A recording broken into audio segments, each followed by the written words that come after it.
আসন্ন জাতীয় সংসদ নির্বাচনকে সামনে রেখে ২৩৮টি আসনে প্রার্থী তালিকা ঘোষণা করেছে বিএনপি। তবে আলোচনার কেন্দ্রবিন্দুতে রয়েছে দলের সিনিয়র আইনজীবী ও সাবেক সংসদ সদস্য ব্যারিস্টার রুমিন ফারহানা, যার নাম এই তালিকায় জায়গা পায়নি। সোমবার সন্ধ্যায় দলের মহাসচিব মির্জা ফখরুল ইসলাম আলমগীর প্রার্থীদের নাম ঘোষণা করার পরই এই নিয়ে সামাজিক যোগাযোগ মাধ্যমে শুরু হয়েছে ব্যাপক আলোচনা-সমালোচনা। বিএনপির মনোনয়ন না পাওয়ার বিষয়টি নিয়ে রাতেই দেশের একটি বেসরকারি টেলিভিশনে কথা বলেন রুমিন ফারহানা। তিনি জানান, তার মনোনয়ন আপাতত অন হোল্ড অবস্থায় রয়েছে। তিনি বলেন, এখনো অনেক আসন ঝুলে আছে। দল উইনেবল বা জয়ী হওয়ার সম্ভাবনাময় প্রার্থী খুঁজছে। সেই বিবেচনায় সিদ্ধান্ত চূড়ান্ত হয়নি। রুমিন ফারহানা আরও বলেন, প্রকাশিত তালিকাটি এখনও প্রাথমিক পর্যায়ের। সময়ের সঙ্গে তালিকায় পরিবর্তন আসতে পারে। কেউ বাদ পড়তে পারেন, আবার নতুন কেউ যুক্ত হতে পারেন।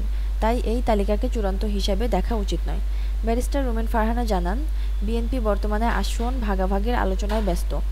গত ১২ থেকে ১৫ বছর ধরে সুখে দুঃখে দলের পাশে থাকা সহযোগী দলগুলোর সঙ্গে আলোচনা চলছে। সে কারণেই ৬৩ আসন এখনও ঘোষণা করা হয়নি। পাশাপাশি নতুন কিছু দলের সঙ্গেও জোটের সম্ভাবনা নিয়ে কথা চলছে।